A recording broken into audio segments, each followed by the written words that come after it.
Em nhìn kỹ vô nó thấy lộ. Đúng rồi, nhìn kỹ thì phải 6 thôi chứ nhìn kỹ vô có ai đẹp đâu mà.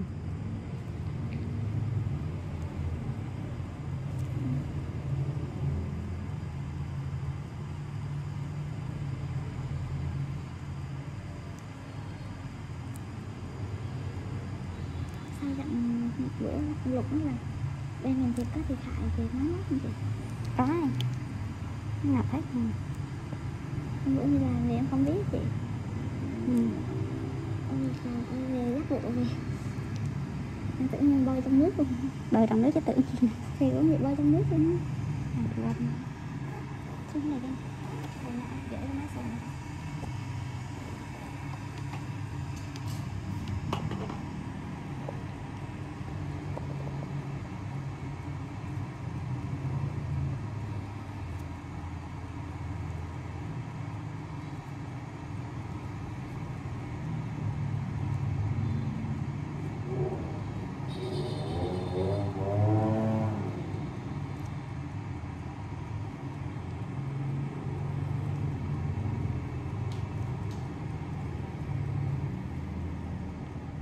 Hôm nay hôm qua nãy có con bé mà anh tới vẫn làm muộn sau cùng vẫn hẹn 7 giờ tối ký nhớ không? Dạ. Ừ. Nhớ gì đó. Đó, 7 giờ tối đó, cái là cái nó là đang em không có sáng sớm chứ làm cho khỏe mà em đi cái giờ cho trễ ghê đó. Thấy nó kìa, đi ăn cay nước xong cho thoải mái. Trời ơi mình thì ríu mà hả thì chỉ có cay nước thôi. Ví dụ còn làm tới 8 giờ được rồi là đã nhiều rồi, không tới đây quá mình làm hơn 8 giờ gì.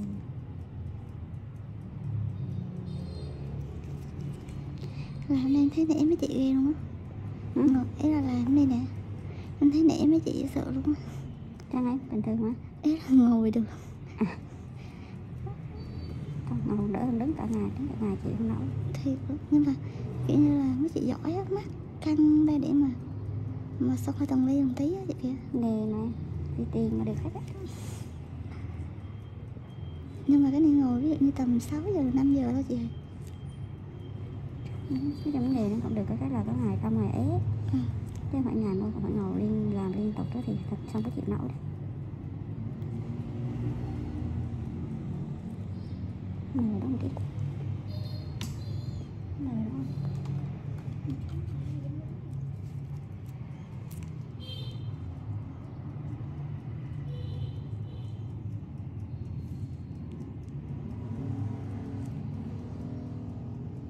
Mờ là kiếm phải nói để phải chỉnh đèn được. Mờ nó thiếu ánh sáng mờ đấy. Chùi mờ thì được.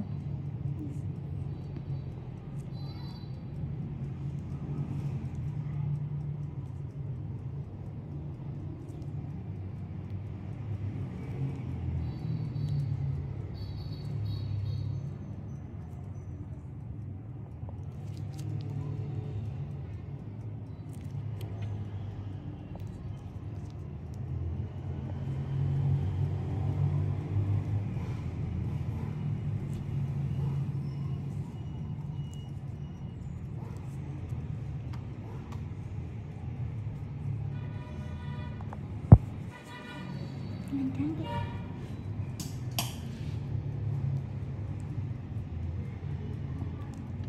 Mạnh cái kia một xíu thôi là sợ gì.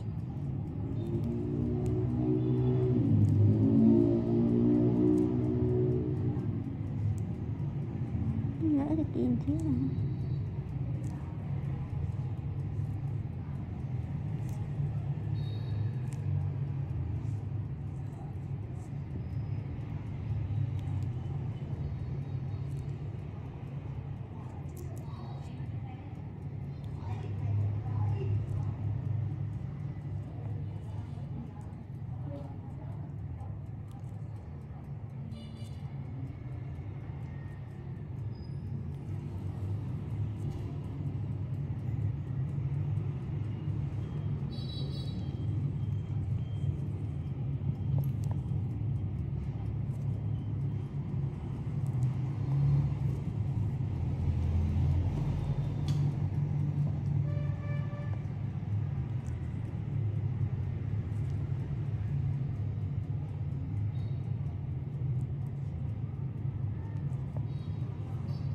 cái nhìn cái nhìn thấy mấy kiến, cái nhìn thấy mấy cái đường da căng căng xanh xanh đó không, mấy chuyện đó là đi kia nhẹ nhẹ thôi nha.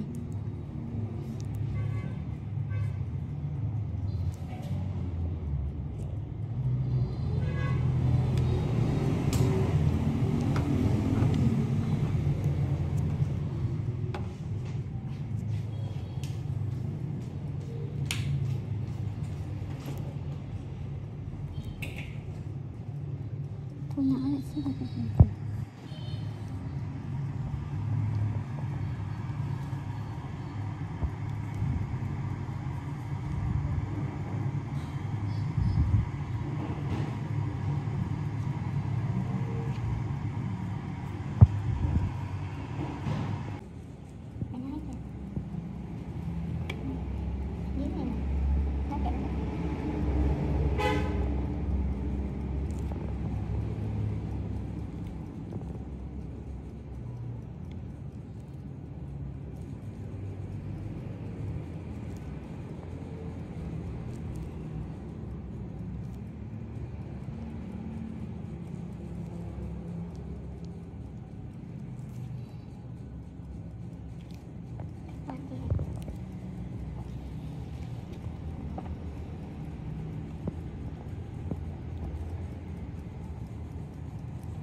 Ngang bật cái điều hòa lên cái này.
Indulge your supernatural fantasies with this big Chevy hardtop, done up as a clone of the hero car from the TV series, which is now up for auction on the Bring a Trailer website. With bench seating, a 2-speed Powerglide transmission, and a burbling 283 cubic inch engine, this is an ideal weekend cruiser that makes all the right sounds. Repainted black and fitted with chrome 15-inch 5-spoke wheels, this Impala will be instantly familiar to a demographic far younger than your usual muscle car enthusiast. Running over 15 seasons since it debuted in 2005, Supernatural was one of the longest-running, most successful fantasy TV series ever. Focusing on fictional twin brothers Sam and Dean Winchester as they roved around the country fighting demons and ghosts, it was sort of a cross between a traditional Western and Buffy the Vampire Slayer. And in a Western, you need a faithful horse. Dean Winchester had Baby, his beloved Impala. Originally, the show was supposed to feature the more obvious choice of a mid-1960s Ford Mustang, but the decision was made to go for something a little rougher around the edges. A black pillarless hardtop Impala offered the necessary air of menace, low and rumbling, and with the implication that there was plenty of space in the trunk for a body or two. Up for auction on the website Bring a Trailer, which, like Car and Driver, is part of Hearst Autos, is a clone with all the charm of the supernatural hero car. With the auction set to end on Tuesday, December 6th, bidding sits at just $5,200. Welcome to NNC Car Reviews channel. 2023 Mini Cooper Southeast First Drive, a sign of great things to come. Lively handling and expressive design have been Mini's hallmarks ever since BMW reinvigorated the marque for the 21st century, so it stands to reason that a brand like Mini could benefit massively from the onrushing electrification of the automobile. But so far, outfitting Mini's lineup of compact and subcompact models with motors and batteries has been slow going at best. To see how Mini has been coming along on its path to the inevitable future of automaking, we jumped behind the wheel of its only all-electric powered offering at present, the recently updated 2023 Mini Cooper SE, for a quick spin. What's changed since we last drove an SE? In case you missed our initial coverage, the Mini Cooper SE isn't just an electrified version of the base Mini hardtop coupe. Mini actually started with the hotter Cooper S trim when building its SE-EV. Although it no doubt would have been better to start from a dedicated electric platform, we appreciate that Mini set out to lend some sportiness to its first ever mainstream consumer EV. When we first tested the 2020 Cooper SE, we enjoyed its entertaining driving dynamics and model-specific styling cues, but we also found it to be lacking in other areas. Mini attempted to make the Cooper SE a bit more appealing with a refresh for 2022 that included new technology, cosmetic changes, and most important, an improved EPA-rated range of 114 miles. Although the SE received the same exterior facelift as the rest of the Mini lineup, which makes it look less distinctive and more like the regular hardtop, SE badging and the addition of an optional tricolor gradient roof helps set it apart slightly from its gas-powered siblings. Mini also reworked the hardtop's interior with a reshaped dash and modified air vents, a standard digital instrument cluster, and a standard 8.8-inch infotainment display. And for the 2023 model, Mini added more paint and upholstery options, standard Apple CarPlay, and a new special Resolute edition. The good.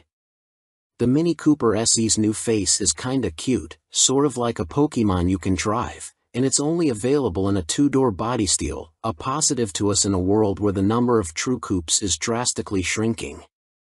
The roof gradient effect is also very cool in real life, and Mini even affixes a small roof spoiler that enhances the sporty look. The inside is as distinctive as the exterior but remains fairly ergonomic despite the quirky design. As with the gasoline models, the SE's power switch is a tab that's laid out within a row of switchgear, adding a little bit of fighter pilot fun to starting up the car. Mini also equips the SE with a conventional shift knob, a reminder that this is a transitional vehicle between the existing line of hardtop variants and what Mini says will be a dedicated EV platform in the future. Rather than positioning the regenerative braking mode selector as a click down from drive, Mini places the selector switch amid the rest of the car's hard controls on the center stack. Drivers can select between the standard mid setting, the more responsive sport mode, the frugal green mode, and the super conservative green plus mode. As one would expect, sport mode is by far the best way to have fun in the Cooper SE. A single motor drives the front wheels, spinning out 181 horsepower and 199 lb-ft of torque. In our testing, the Cooper SE hit 60 miles per hour from a standstill in just 6.0 seconds, making it quicker than the 6.6-second run managed by the 2022 Cooper S Sidewalk convertible we tested. Like one would expect from a traditional front-drive hot hatch, mashing the throttle yields some torque steer, but it's easy to overcome and gives the Cooper SE a feisty character. While flinging the electric mini hatchback along some country roads, we found it to be lively and tossable. Its steering is heavy and somewhat numb, but it's accurate enough and allowed us to explore the limits of the Cooper SE's communicative chassis. The default regenerative braking setting is aggressive but highly predictable and easy to get used to. We briefly sampled the less forceful Regen setting but found it provided too little bite and required us to fuss with using the actual brake pedal.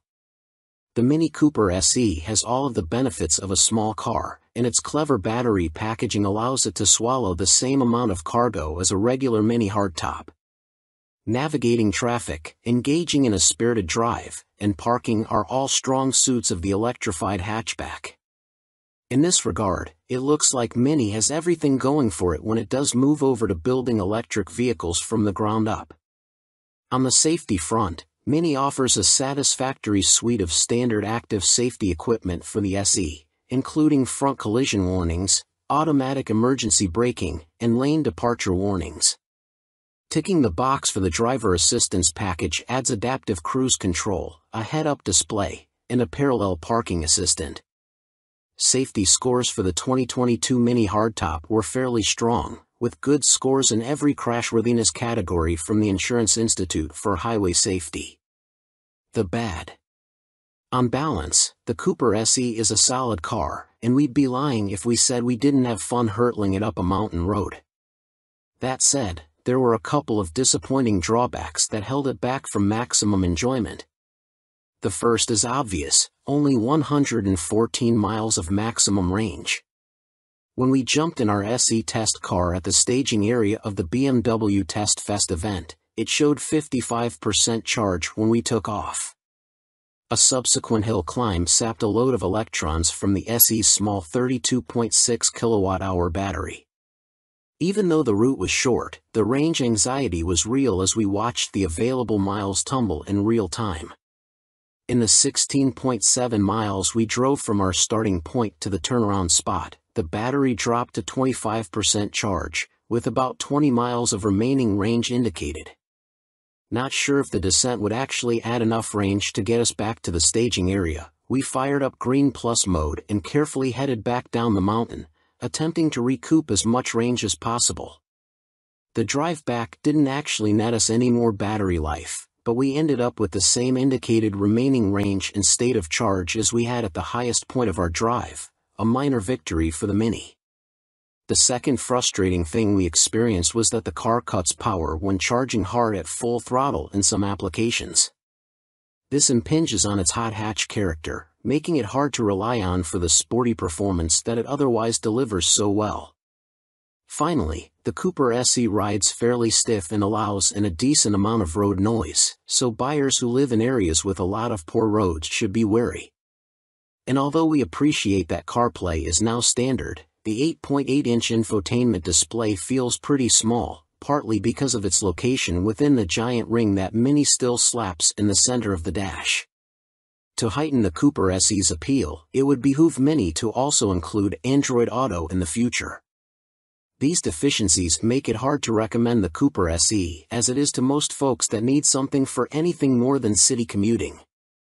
Welcome to NNC Car Reviews channel.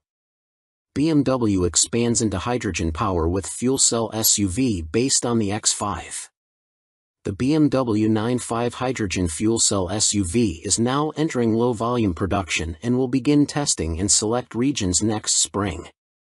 Based on the regular BMW X5, the 9/5 is retrofitted with a fuel cell stack, an electric motor and battery, and a new floor to fit its hydrogen tanks. BMW believes both electric and hydrogen-powered vehicles are necessary to combat climate change, with the 9/5 a potential precursor to future models. Along with a growing number of automakers, BMW says it's committed to combating global climate change and aims to be carbon neutral by 2050. Unlike many automakers, however, the German brand believes hydrogen fuel cell vehicles will play a big role in reaching that goal, alongside battery electric vehicles, of course. Leading the charge is the hydrogen-powered BMW 9/5 SUV that has just begun low-volume production. It was first previewed a few years ago by the iHydrogen Next concept that appeared at the 2019 Frankfurt Auto Show. Starting sometime next spring, 2023, the small batch of 9/5s that BMW is now building will hit the streets in select regions around the world for testing purposes.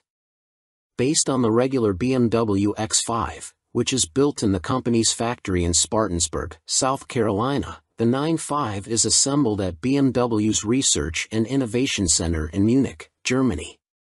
The transformation from X5 to 9/5 includes swapping in an entirely new floor to fit the fuel cell system's two hydrogen tanks that are located under the midsize SUV's central tunnel and rear seats. The tanks have a total capacity of about 16 pounds and feed an underhood fuel cell stack paired with a rear-mounted electric motor and battery. BMW says the 9/5's entire fuel cell electric system makes a combined 374 horsepower.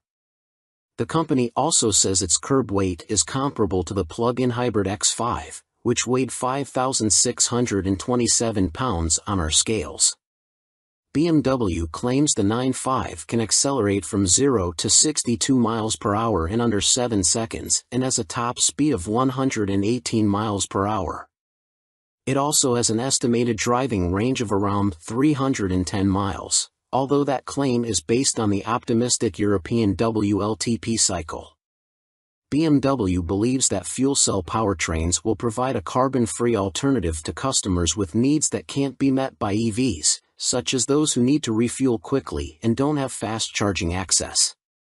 The company also thinks hydrogen power will help offset the challenges that electrification faces, especially with medium and heavy-duty trucks. Other issues the technology is said to address include regions with constraints on electrical grid capacity and renewable resources. Plus, BMW says more than 40 countries worldwide currently have a strategy regarding hydrogen power and cites the continuous build-up of hydrogen refueling stations since 2020. Welcome to NNC Car Reviews channel. Custom Restomod 1965 Dodge D200 wedges in a modern Laramie interior. Classic on the outside, modern on the inside. Fooled again. Never saw it coming until you open the truck door. The idea of slipping a classic body over a modern drivetrain isn't new, but it never gets old. The example here mates a first generation, 1961 to 1965. Dodge D200 body with a brand new, it's all relative, four-wheel drive 2010 Ram 2500 Laramie pickup truck, resulting in nostalgic D200 vibes underpinned by modern technology and amenities.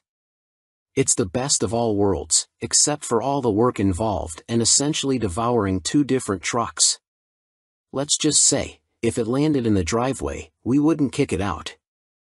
Since this Dodge D200 is a 2010 Ram 2500 at heart, it's powered by a 6.7-liter Cummins i6 backed by a rebuilt Jasper 68 RFE automatic transmission. A 1965 with a Cummins would have predated the first prototype Cummins-powered Dodge truck by 20 years, and a factory Cummins-powered Dodge truck wouldn't roam city streets until 4 years later in 1989. And obviously it wasn't the same Cummins as this 6.7-liter, which was cleaned, inspected, resealed, and painted Cummins beige.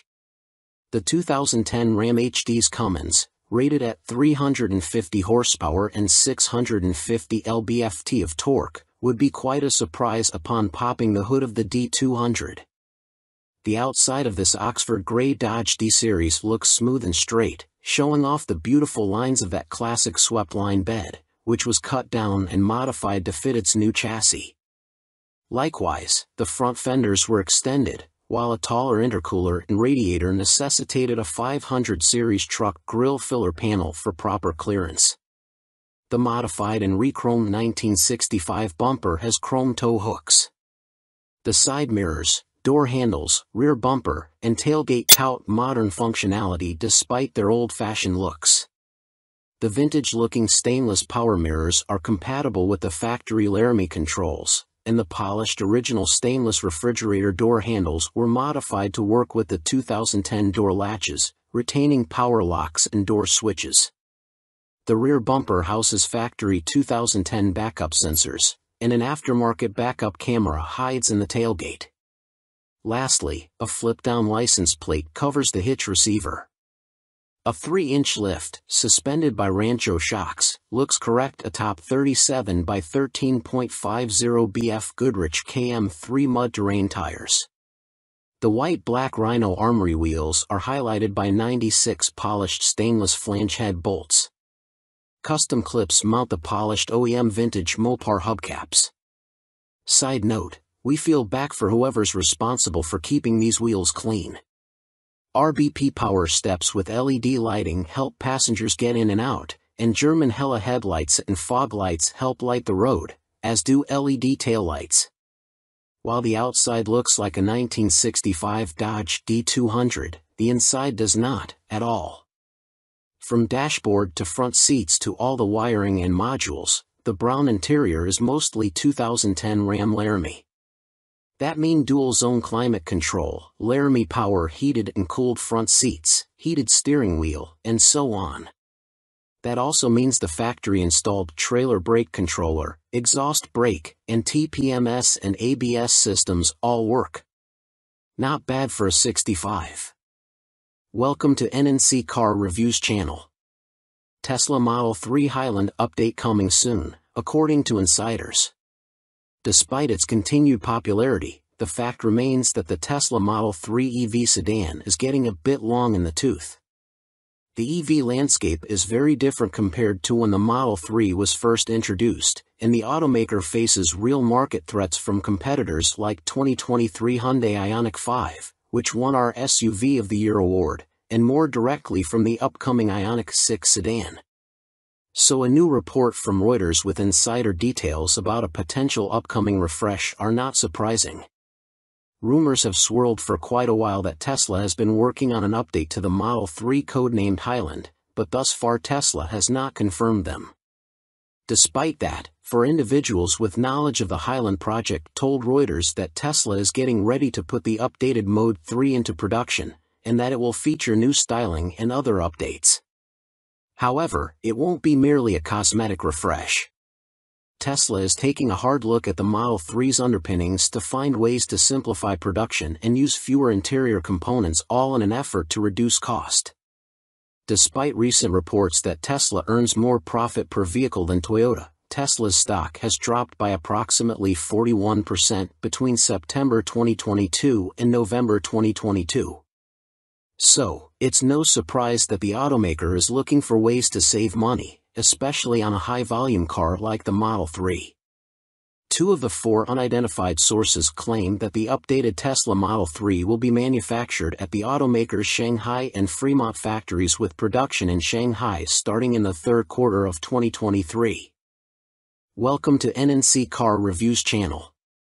The Dodge Challenger SRT Hellcat's manual transmission is back after a brief vacation.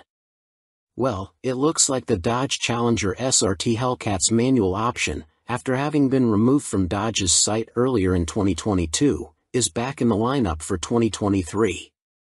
The 6-speed Tremec manual is listed as the standard transmission for the non-red-eye Challenger SRT Hellcat in official documents. But where did the Tremec go, and why?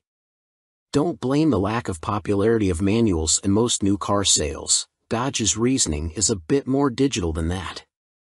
the Powertrain Control Module, PCM, fitted to manual-equipped Challengers required a new calibration, putting any chance of getting a stick on the model on ice for the rest of the 2022 model year.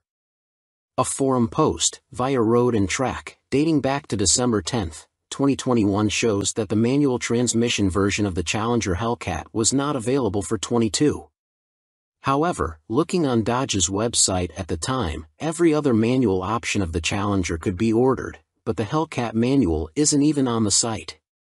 That same forum post also alleged that getting the manual transmission paired with the Hellcat's 6.2-liter supercharged Hemi V8 to pass emissions is the issue, which could imply this is the required recalibration Dodge mentioned. There might be some grain of truth to that, but we weren't able to directly confirm.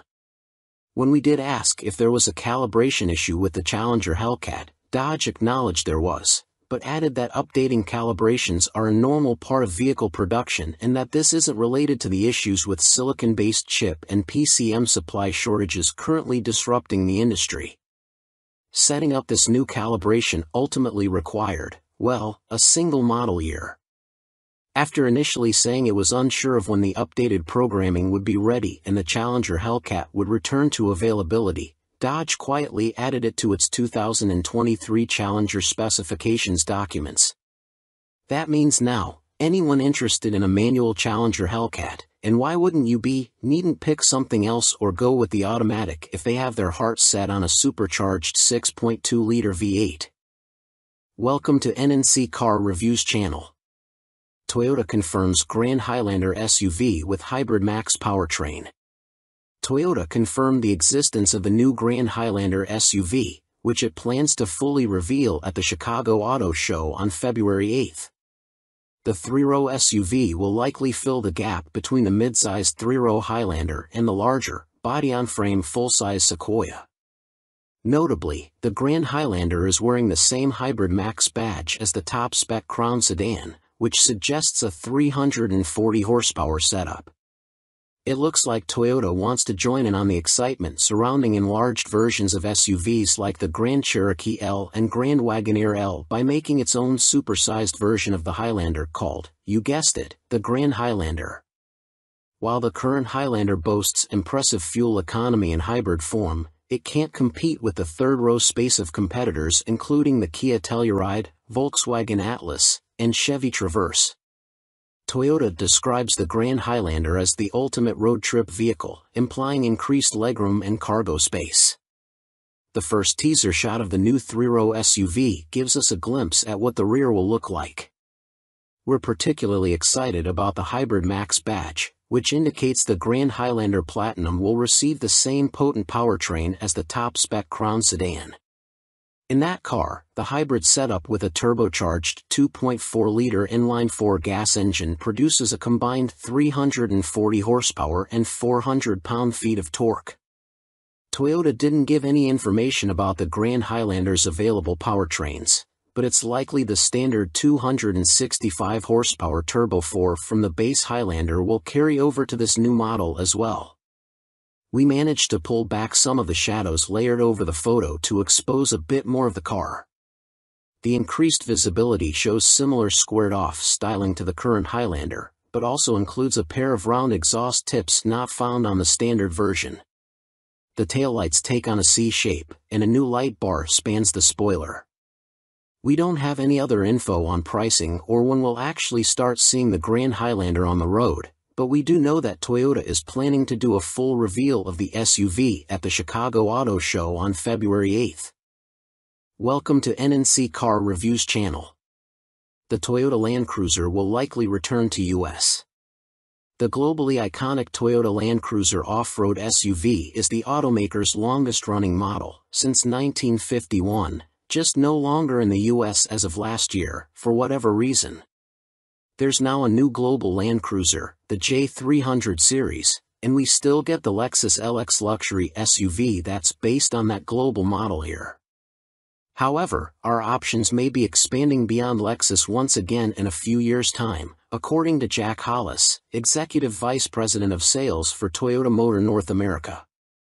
In an interview with Motor Trend following news of the all-new 2024 Toyota Grand Highlander 3-row SUV, Hollis was asked if a storied nameplate like the Land Cruiser would ever make its return stateside, and the answer was promising. Will we ever? I would say likely yes. Asked if it would be in the foreseeable future, he said we would have to wait for an answer on that one. Obviously Land Cruiser is such an important part of our heritage and has done such a great job. And I'll be looking at it, absolutely. Have I seen designs, thoughts, and hopes? Yes. But nothing to announce. It's still a ways off, Hollis added. So it's certainly not confirmed, but it's a much stronger answer than we were expecting. Then again, even last year's Land Cruiser departure announcement came with a wink, with Toyota encouraging loyal enthusiasts and intrepid adventurers to stay tuned for future developments. The current global Land Cruiser is built on the new body-on-frame GAF framework based on its TNGA platform, which our current Lexus LX is also built from. Focusing on the US market, the new 4th-generation LX SUV got a significant update recently. Its 3.4-liter twin-turbo V6 engine bumped output up 28 horsepower and 78 lb-ft of torque, now totaling 409 horsepower and 479 lb-ft, and it's linked to a 10-speed automatic transmission. Toyota says the new platform lowered the center of gravity with improved weight distribution. The global Land Cruiser also shed 441 pounds of weight. However, it sounds like we should be looking beyond the current J300 series Land Cruiser to whatever the next generation model may look like, which will almost certainly need to be electrified, either hybrid or full battery electric. Toyota's EV plans are reportedly in flux, with the automaker devoting more resources to expedite its EV offerings, though no specific models have been teased, and the existing EV concepts may no longer be on the cards. Still, Hollis' comment is a promising start to whatever's next, and it sounds like still they have some confident ideas for the next Land Cruiser, at the very least. Welcome to NNC Car Reviews channel. What is a 1970 AAR CUDA, and why do I want one in my driveway? Time to kick down that annoying fourth wall and go a little first person. Recently we were working on some Mecum auction stuff, and I was asked by another editor what car I would want under my proverbial Christmas tree. Now, I used to run Super Chevy, and although my car choices would lead people to believe that I'm a diehard Chevy guy, the truth is that I like cars in general, even if I do get pulled into the Chevy Gravity well most of the time.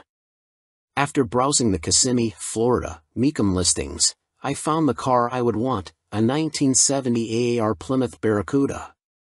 A Mopar. Yeah, but not just any Mopar. How many E-bodies were built in 1970? Before we look specifically at the AAR variant, we should get an idea about how special the 1970 Mopar lineup was. Many consider 1970 to be the high water mark for E-bodies, and in terms of sales, it certainly was. Chrysler was hoping to sell nearly 250,000 E-bodies that year, and although it didn't hit that number, the company did sell a ton of cars, with 55,499 Barracudas and 83,032 Challengers leaving the factory. The Plymouth Barracuda, shortened to CUDA by the cool kids, like the Challenger, offered 3 lines, as well as 3 body styles: the base coupe, a hardtop, and a convertible. A whopping 9 engine options were on the menu, ranging from the base 145 horsepower Slant 6 to the iconic 455 horsepower 426 Hemi V8. What is an AAR CUDA? Anyone who knows me would tell you that I'm into the whole pro touring deal, so that might be why the AAR CUDA flips my switches. The AAR CUDA joined the Plymouth family in March of 1970, and was a tribute to Dan Gurney's All-American Racers, AAR, Barracudas being run in the SCCA Trans Am series. The track version the team fielded was powered by a 440 horsepower 305-inch V8 topped with a lone 4-barrel carb. The civilian AAR CUDA was built to approve, homologate, in fancy talk, the small block engine for SCCA racing use. Only 2,724 AAR CUDAs were built in 1970 at the Hamtramck, Michigan, plant. The AAR was only produced for 1 year, making it a fairly rare piece of automotive and racing history. What engine was in the AAR CUDA? The street version of the AAR CUDA got a 340-inch, 4.04-inch bore/3.31-inch stroke, iron block V8 with iron heads, solid lifters, and 3 two-barrel Holley carburetors sitting on an Edelbrock aluminum intake. The 346 barrel was rated at 290 horsepower at 5,000 RPM and 350 lb-ft of torque at 2,800. Not the most powerful offering, but no slouch either. What else made the AAR CUDA different? Though the interior was fairly standard, the exterior was anything but. It was offered in many of the high-impact colors of the day, and given a racy look with a functional matte black fresh air fiberglass hood and distinctive strobe stripes that incorporated the tricolor AAR Shield logo. The trunk lid received a unique black ducktail spoiler, and the rear of the CUDA was raised nearly 2 inches to allow for the side exit exhaust. Related, 1970 CUDA returned to the track after 30 years in storage. The AAR had special stocks and rolled on Goodyear Polyglas GT 60 15-inch tires in the rear and E 60 15-inch tires in the front. This gave the 1970 AAR CUDA the distinction of being the first Detroit production car with staggered wheel sizes. 1,120 were equipped with the A833 4-speed manual trans, and 1,603 had the 3-speed A727 Torque Flight automatic. You know which one we prefer. Welcome to B&C Car Reviews channel. Polestar 2 BST Edition 270 echoes Polestar's past. Before Polestar became Volvo's all-electric offshoot brand, it was the Swedish carmaker's racing and performance division. Perhaps in a bid to regain some of that sporty personality, there's a new limited production model, the 2023 Polestar 2 BST Edition 270. With the dual-motor Polestar 2 as a starting point, the 270 in the name refers to the worldwide production run. The BST is a nod to its internal beast development code. For the $76,900 starting price, the BST is essentially a Polestar 2 with the optional Pilot, Plus, and Performance Pack options. According to Polestar's online configurator, adding these options to a non-BST model takes the price to $66,400. The BST's power output of 469 horsepower and 502 pound-feet of torque is the same as the performance packs, as are the upgraded Brembo brakes. The EV guts are also carryovers, with a lithium-ion battery pack that has a 75.0 kWh usable capacity and DC fast charging up to a 155 kW rate. Range drops slightly though, from an EPA estimated 260 miles down to 247 miles. The BST's price premium is justified with exclusive add-ons that include 21-inch forged wheels with bespoke Pirelli P0s, a front strut bar, a 1-inch lower ride height, painted body cladding, and black mirrors. The big news is the inclusion of special Öhlins dampers that are two-way adjustable up front. To see if those upgrades paid off, we had the opportunity to ring out the BST on the Bay Area's Skyline Boulevard, an abstract scribble of pavement famed for slicing through the redwoods. Within the first few blocks heading out of Burlingame, California, it's clear the BST's ride quality is firmer than the standard Polestar 2 with the performance pack. You definitely feel the impacts from ruts in the pavement, but only large potholes cause any real harshness. The smaller bumps are adequately smoothed over thanks in large part to the Öhlins damper's dual-flow valving that allows for distinct behaviors for low and high-speed compression events.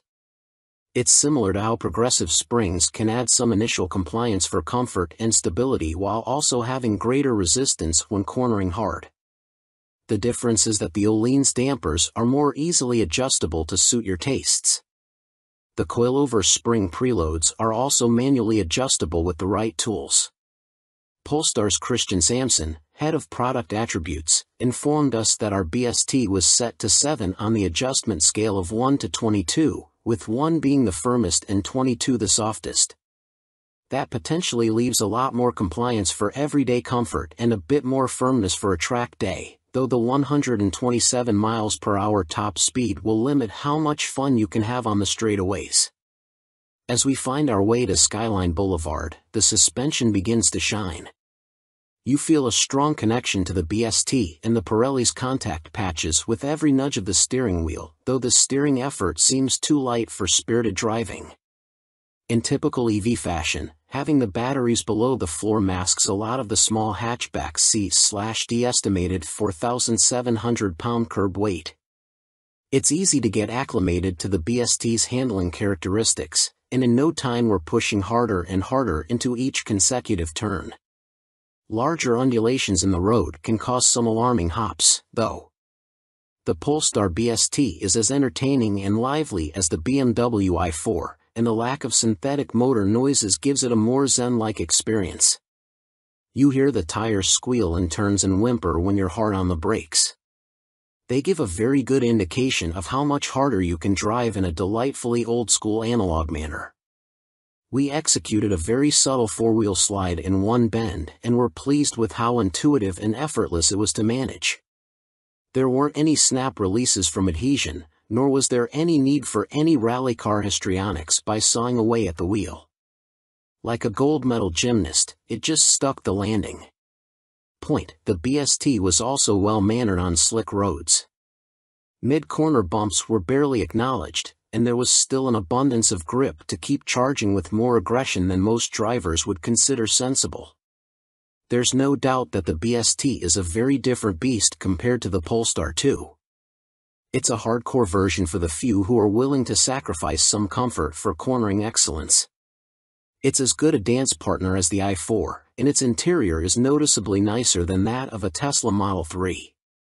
With most EVs taking the SUV route, there are few sporty alternatives that don't cost as much as a Porsche Taycan or an Audi e-tron GT. Unfortunately, if you're interested in a new Polestar 2 BST, you're out of luck as all of the 270 examples have been spoken for. And that begs the question of why Polestar greenlights such a limited production run. It seems likely that the BST is testing the waters for a more serious performance EV in the future. If that ends up being realized, we'll be pacing with nervous anticipation. It's impressive that the BST is able to extract so much more handling prowess from the existing Polestar 2, and bodes well for a purpose-built performance model. Thean Design Porsche 911 Restomod is no backup singer. We must wait for the day when automotive artisans reimagine third-gen Camaros or Fox-bodied Mustangs into immaculate carbon fiber-bodied Restomods that command six-figure prices. Until then, we'll have to keep slumming with the 964 generation of the Porsche 911. Of course, there are plenty of reasons why the penultimate air-cooled 911 is the frequent muse for high-end tuning outfits. There is no shortage of cars to start with, Porsche having sold more than 60,000 of all variants globally between 1989 and 1994. Interest, and values, are also high enough to find a market for expensive transformations. The most famous recreator of the 964 is undoubtedly Singer in California, which has been producing versions that cross the boundary from car to automotive art for more than a decade. But an increasing number of other shops are now getting into the same space.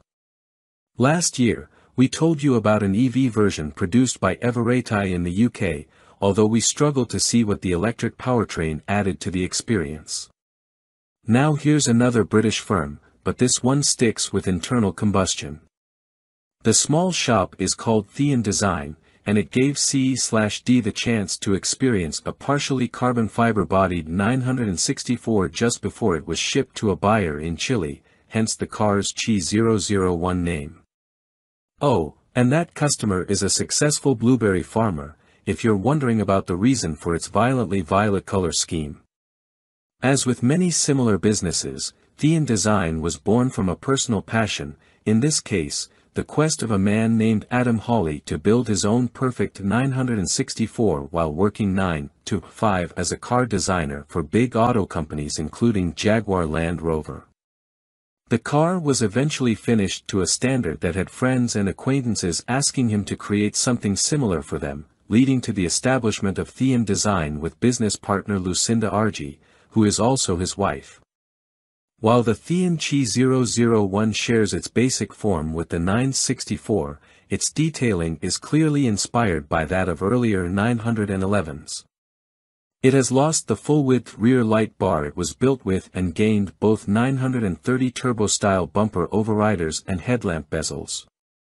The original car underneath the conversion was a Carrera sold in Japan, but it has been stripped to component parts and completely rebuilt. Structural changes include a carbon fiber roof, trunk lid, engine cover, and spoiler. The fenders and bumpers are made from a sturdier carbon Kevlar blend.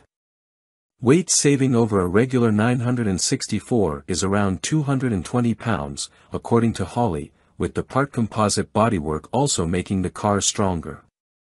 Up close, the attention to detail is close to obsessive, including touches such as the symmetric mounting of the twin ignition coils on the engine firewall and the invisible integration of a center, high-mounted brake light into the rear window surround. Thean's customers have a choice of powertrains, including the intriguing option of a supercharger conversion the company has developed for the air-cooled flat 6. The Chi 001 is running a naturally aspirated 4.0-liter engine. Individual throttle bodies and careful internal balancing take peak output to 400 horsepower at 7,100 rpm. It has also lost its original all-wheel drive system, and power is now sent exclusively to the rear axle through a 6-speed 993 generation gearbox and a limited-slip differential. Not every part of the experience has been updated. Getting in, we find the familiar, slightly offset driving position, and although beautifully ret-rimmed in a vibrant hue to match the exterior paint, the cabin's basic architecture is unchanged. But starting the engine reveals an immediately different character to a regular Carrera of this generation. First, the bark of the exhaust, which switchable acoustic flaps vary from loud to very loud. Second is the immediacy of the engine's responses to even slight accelerator pedal pressure, thanks to an ultralight flywheel.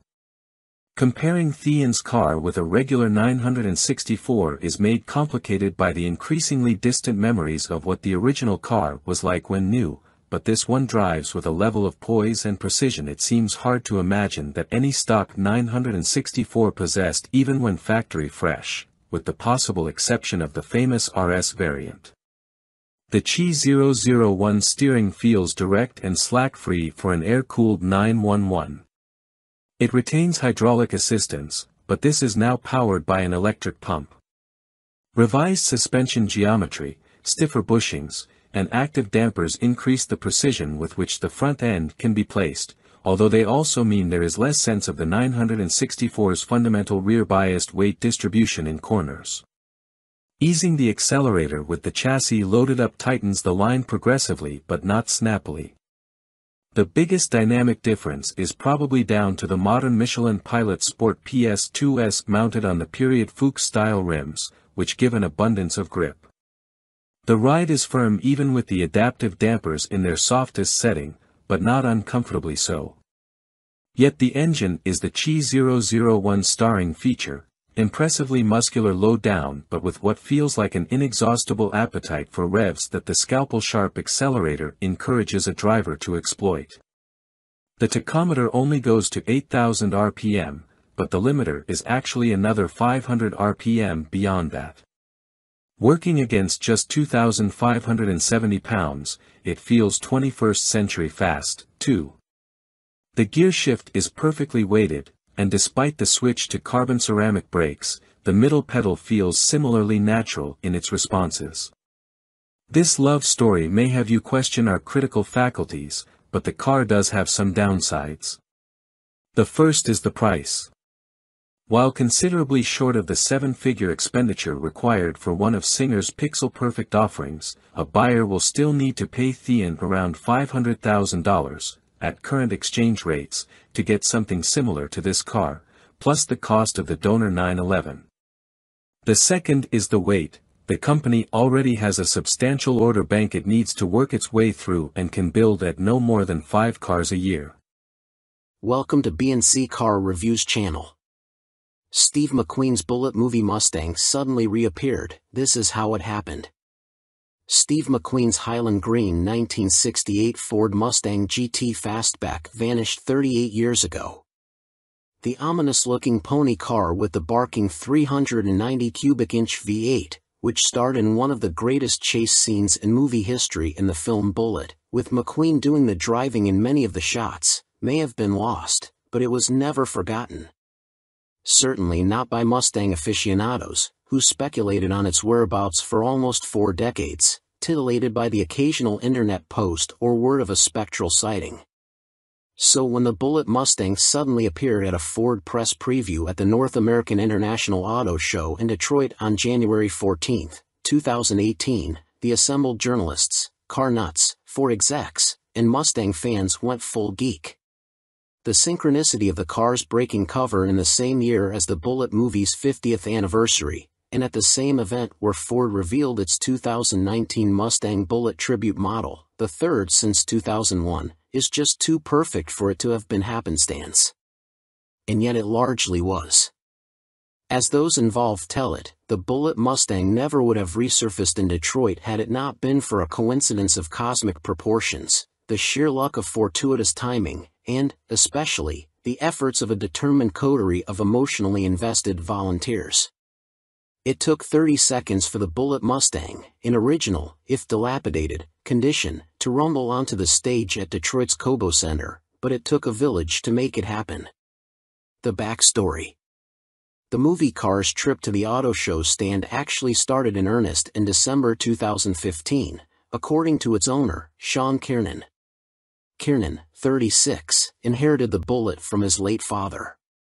Bob Kiernan had purchased it in 1974 from an ad in our sister publication, Road and Track, to replace the family's only car, an MGB/GT. You have to remember that, at the time, movie cars were not really sought after, says Kiernan. His father liked the idea that it had been used in a movie, but the big factor was that it handled amazing and had huge amounts of power, especially compared to an MG. The Kiernans initially felt so casual about the Mustang's connection to the film that they employed it as a daily driver. Sean's mother, a schoolteacher, drove it for about 5 years, at which point it developed clutch trouble. It was parked in 1980, a year before Sean was born. Kiernan grew up to be a car enthusiast like his father, and the two made a couple of attempts at fixing up the old green Stang themselves. They got as far as taking the car partly apart and having the engine freshened. The odd thing that happened, says Kiernan, is that the car just stayed in the garage all those years, as a project car does, and the internet was born while she just sat there, and in turn the rumors began to form. Not until 1999 was there any intention of keeping it under lock and key and a secret. My father and I always wanted to reveal it in the right way to squash any rumors that he was a hoarding car collector, and then I was just going to drive it to have fun. But Kiernan's father fell ill and passed away in 2014 before they could get the Mustang reassembled. At that point, says Kiernan, he was feeling the emotional gut punch of his father's death and was in a quandary about what to do with the car. I was struggling, he says. Then came the coincidence that changed everything. In December 2015, Kiernan, a salesman of automotive paint and supplies who lives outside Nashville, was returning from a day of sales calls with his boss, Casey Wallace. Wallace, the company's regional sales manager, had come in from out of town. On the long drive back to the office, Wallace asked Kiernan what cars he had inherited from his father. A 75 Porsche 911 and a 68 Mustang GT 390 Fastback, answered Kiernan. Wallace was intrigued and wondered what color the Mustang was. Green, replied Kiernan. Huh, responded Wallace. Sounds like the Bullitt Mustang. Kiernan recoiled. Was the family secret blown? Kiernan knew Wallace was no car guy. He barely knows how many tires are on his truck. How the hell did he know anything about Bullitt? What Kiernan did not know about his boss was that Wallace had a side business. Wallace explained to Kiernan that he and his best friend, independent film and video director Ken Horstman, were partners in a film production company called Spyplane Films. They'd been trying to get an action-adventure movie made that Horstman had written several years earlier.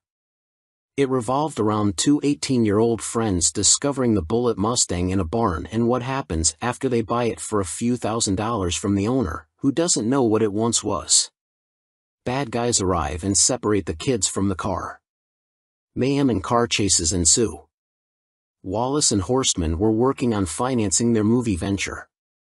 Wallace, who lived in Atlanta, was taking advantage of his trip to Nashville to speak with a potential investor while he was there.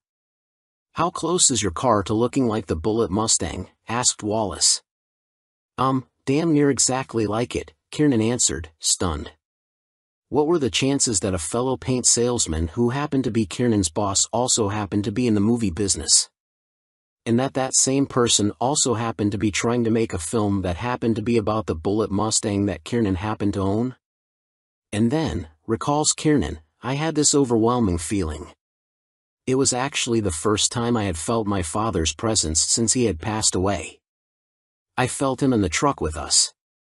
And suddenly Kiernan knew what to do. "The car you're talking about," he said to Wallace, "the one that's been lost forever? It's sitting in my garage. I've got it." "I couldn't breathe," recalls Wallace. Once he recovered from Kiernan's revelation, he asked if his filmmaking partner could see the car. The three met the next day and spent hours talking about what they might do together. "We made a pact," recalls Horstman. "We decided to do three things: to tell Sean's story as a way to honor his father, to reveal the Bullitt to the world, and to make our movie."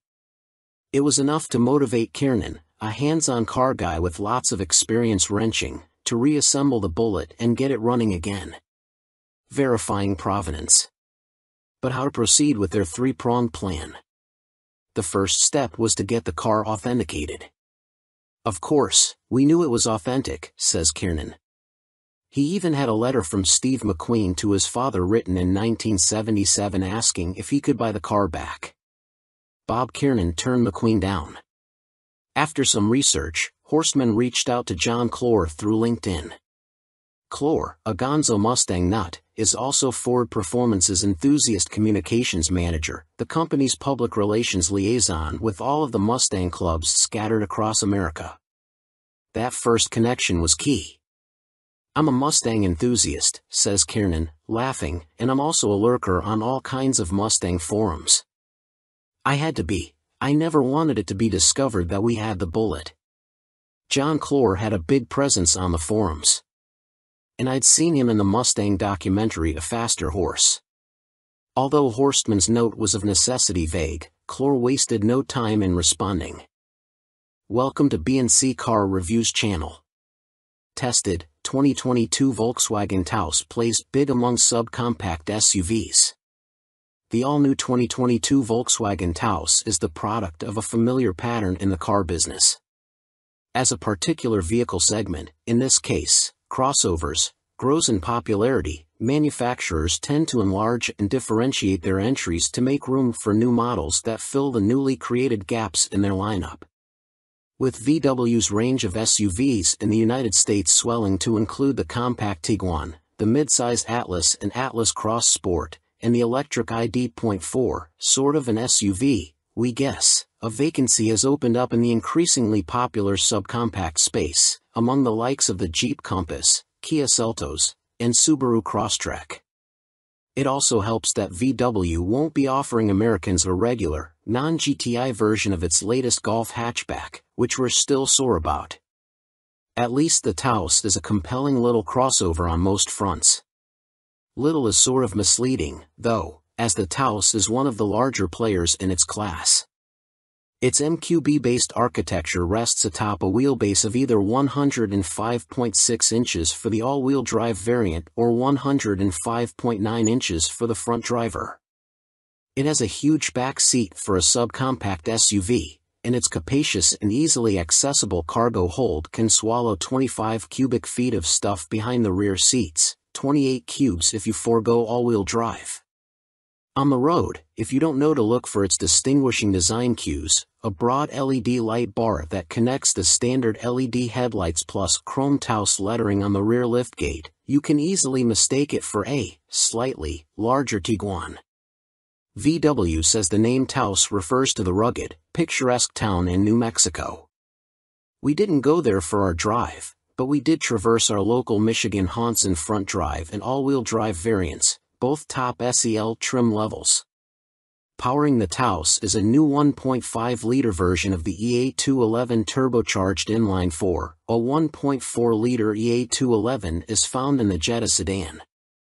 Aided by the boost of a variable geometry turbocharger, the engine purrs willingly to its 6,000 RPM redline and produces a respectable, if not quite spirited, 158 horsepower and 184 pound-feet of torque, the latter from just 1750 RPM. That's less grunt than you'll get from a top-spec 175 horsepower Seltos 1.6T or a 250 horsepower Mazda CX-30 Turbo, but it's perfectly adequate for casually merging onto highways. Standard front-wheel drive models pair the Turbo 4 with a conventional 8-speed automatic transmission. All-wheel drive versions get a 7-speed dual-clutch automatic, which VW calls a direct shift gearbox, DSG. The company says this split allowed it to focus both on greater fuel efficiency with the 8-speed and a sportier driving character with the dual-clutch. The front-wheel drive SEL model we tested ambled to 60 miles per hour in 7.4 seconds and covered the quarter mile in 15.8 seconds at 87 miles per hour, making it slightly quicker than the latest Subaru Crosstrek with a 2.5-liter flat-4 and significantly fleeter than a Jeep Compass. An all-wheel drive SEL 4Motion example, which at 3,557 pounds was 313 pounds heavier than the front driver, was only a hair slower to 60 miles per hour, hitting that mark in 7.5 seconds. It also posted an identical 15.8-second quarter-mile time. The more powerful turbocharged Kia Seltos, however, is roughly a half-second quicker than the VW's both to 60 and through the quarter mile. That said, the front-drive Taos is the fuel miser's choice, earning an EPA combined estimate of 31 miles per gallon, versus 28 miles per gallon for all-wheel drive models. Our front-drive example fared well in the real world with a 30 miles per gallon average, and it posted an impressive 40 miles per gallon on our 75 miles per hour highway test, beating its federal rating by 4 miles per gallon. The aforementioned Subaru and Kia, both AWD, managed only 30 mpg on our highway run, significantly behind the 33 miles per gallon that the all-wheel drive Taos achieved in that test. Overall, the AWD version averaged 29 miles per gallon while in our care. Welcome to B&C Car Reviews channel. The all-new 2023 CR-V is everything you want in any terrain. Adventure, a versatile word that covers a lot of ground. Just like the next-generation CR-V. The redesigned midsize SUV is ready for bigger adventures, from crosstown to cross-country, with more capability, a spacious cabin, and plenty of room for gear. The 2023 CR-V boasts a rugged new design with a longer wheelbase and wider stance. Its bold front end, which features a large, upright grille and elongated hood, gets attention. Its powerful posture, accentuated by a sporty roofline, brings the rugged look together from end to end. New dual low-beam headlights create a distinctive look and offer more illumination than previous CR-V models. Wide-open sightlines come standard, but it's up to you and your crew to seek out those priceless views. With roomy seating and sporty details throughout, the all-new interior of the 2023 CR-V makes it perfect for adventure. Feel instantly connected to your surroundings, thanks to a minimalist layout, intuitive steering wheel-mounted controls, and body-stabilizing front seats. Bigger adventures also need more comforting rest afterwards, so each passenger will appreciate the reclining rear seat on all trims. Adventures don't just happen in the wild. They take place every day near home. Have your hands full with gear or groceries? Simply kick your foot under the bumper with the available hands-free access power tailgate. The low, wide cargo opening and expanded cargo area makes it easy to load in and out. Know what else an adventure needs? Better tech and fewer wires. The all-new CR-V provides both. Wireless Apple CarPlay Registered 1 and Android Auto Trademark 2 compatibility are now standard on EXL and Sport Touring trims. With wireless Apple CarPlay and Android Auto compatibility, you can connect the touchscreen to your compatible smartphone. A 7-inch touchscreen now comes standard on all CR-V trims. You can go even bigger by touching, pinching, and swiping through navigation, your ultimate road trip playlist, or that podcast you can't stop listening to with the available 9-inch touchscreen. No cord? No problem. Simply place your compatible phone on the available wireless phone charger 3 to start powering up. Whatever your soundtrack while exploring in the CR-V, hear every note in rich detail with the available Bose Premium Sound System for featuring Centerpoint registered surround sound technology to create a concert-like listening experience. The all-new CR-V also includes a wide range of enhancements to help you feel connected to your drive. Whether you're navigating your morning commute or the road less traveled, every drive has the potential for excitement with a turbocharged 1.5-liter engine kicking out 190 horsepower. 5 And, if you're out where roads can become slippery, the available real-time AWD with intelligent control system trademark provides smooth handling and peace of mind. Bigger adventures call for more options. The new Snow mode gives you added confidence on slippery winter roads, while the available Sport mode gives you maximum acceleration response and a healthy dose of thrills. Okay, enough reading. Take the CR-V on an adventure already. Welcome to B&C Car Reviews channel. This is the 2021 Nissan Rogue's biggest asset, literally. My time with MT's 2021 Nissan Rogue is coming to a close, and there's just enough to like about the SUV to make it a bittersweet ending. When I hand over the keys, I'll miss the Crimson Family Chariot, even if it's far from perfect. Stay tuned for our final verdict coming soon. We recently announced our 2023 SUV of the Year winner, and I couldn't help but think of the Rogue. 2 years ago, the 2021 Rogue advanced to the finalist round in the competition. But this year, when the Rogue was invited back thanks to its new 201 horsepower turbocharged i3 engine, it didn't make the finalist cut. It goes to show how quickly the SUV space has advanced and that the updated Rogue didn't quite move the needle enough, especially in the face of strong competitors like the redesigned Honda CR-V and various electrics. Nissan still doesn't offer an electrified Rogue, though the Ariya fills that gap somewhat. I'm eager to hop into the updated Rogue and try it for myself, but being the used car proponent I'm not convinced I'd spring for the new model over the 2021 version. Although I could use the new Rogue's extra 20 horsepower and its increased low-end grunt, it still suffers from a laggy CVT automatic. Reaching 60 miles per hour takes the same 8.4 seconds as it did in the previous Rogue. Plus, the interior of my 2021 Rogue doesn't feel outdated, except for the infotainment system, which isn't as crisp and responsive to touch as rival offerings. The updated Rogue's infotainment system still fails to impress. For me, the Rogue's biggest asset is its generous interior dimensions, which haven't changed from the 2021 model year. The wide cargo opening makes it easy to load luggage for the whole family. In the passenger quarters, the Rogue can comfortably fit 2 car seats and a small person in the middle seat without too much trouble. Because the rear doors open wide, entry and exit is effortless, as is loading babies into the SUV. Sufficient headroom front and back enhances the spacious feeling. Despite its roomy interior, the Rogue feels decently nimble and is easy to park.